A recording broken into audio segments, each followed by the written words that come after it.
of the court maxkamadda ayaan ka hadli doonaa dacwad maxkamadda qof laga soo dacweeyaan ka hadli doonaa what are you suffering from maxaad ka cabanaysaa what are you suffering from maxaad ka cabanaysaa baa la weydiiyey ragta marka I am suffering from waxaan ka cabanayaa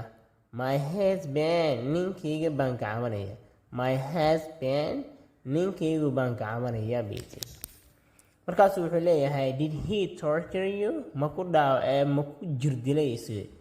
torture waa dirdirid did he torture you ma ku jirdilay isagu or hurt ama wuu ku dhaawacay markaas waxay leedahay no maya imuusan jirdilin mani i dhaawicinay but laakiin he lied to me been buu ii sheegay ani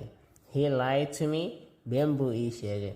because maxaa yeelay he did not mention me imuusan sheegin isagu that he snores inuu quuriyo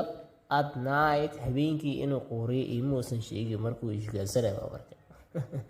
waayahay alright hagaag weynid alright hagaag is there anything else wax kale miyaa jira accusing him aad ku eedeynaysid wax kale aad ku eedeynaysid ma jiraan marka laga soo tagay midda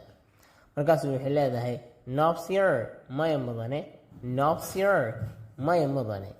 marka asaga ku jira wuxuu leeyahay we will review waxaan dib u fiirin doonaa your kiiskaaga waxaan dib u fiirin doonaa next Sunday hadda soo socotaan fiirin doonaa